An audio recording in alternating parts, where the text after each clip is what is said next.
حافظ صاحب آپ کی طرف آنا چاہوں گی. آپ نے عبدالقیوم صاحب کو بھی سنا. یہ جو بڑی جلدی میں عجلت میں جو بل پاس کروائے جا رہے ہیں اس پر اعتراضات اتحادیوں کی جانب سے بھی اٹھائے جا رہے ہیں. میں آپ کی پارٹی کا ان بلوں کے حوالے سے کلیئر کٹ موقف جاننا چاہوں. کیا موقف ہے آپ لوگوں کا جے یو آئی والوں؟ بسم اللہ الرحمن الرحیم. بہت شکریہ ڈاکٹر صاحب.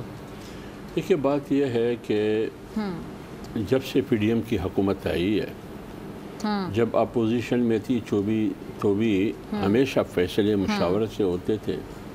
مختلف الخیال جماعتیں، مختلف نظریات کی حامل جماعتیں، خیالات مختلف ہو سکتے ہیں اور مختلف ہوتے ہیں یقیناً.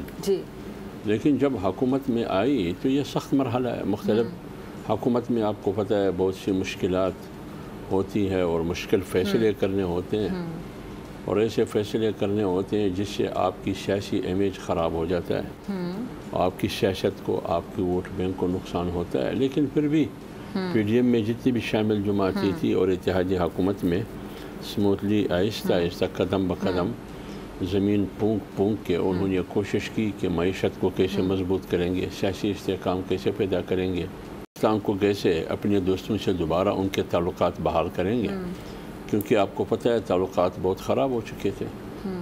ابھی تک تو جتنے بھی فیصلے ہوئے، جتنی بھی قانون سازی ہوئی، مشاورت سے ہوتی رہی، ایک دوسرے کو اعتماد میں لیتے ہوئے. اگر آپ کو یہ ویڈیو پسند آئی تو سبسکرائب کریں اور بیل آئیکن پر کلک کریں.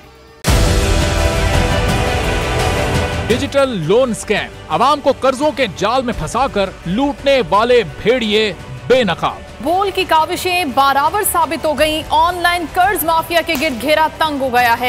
بول نے دیا اپنے عوام کا ساتھ، اٹھائی اس اسکیم کے خلاف آواز. بول کی ڈیجیٹل لون سکیم کے خلاف آگاہی مہم کی سب سے بڑی ٹرانسمیشن 59% عوام نے دیکھی اپنی اسکرین پر، کیونکہ بول ہے پاکستان کا نمبر 1 نیوز چینل.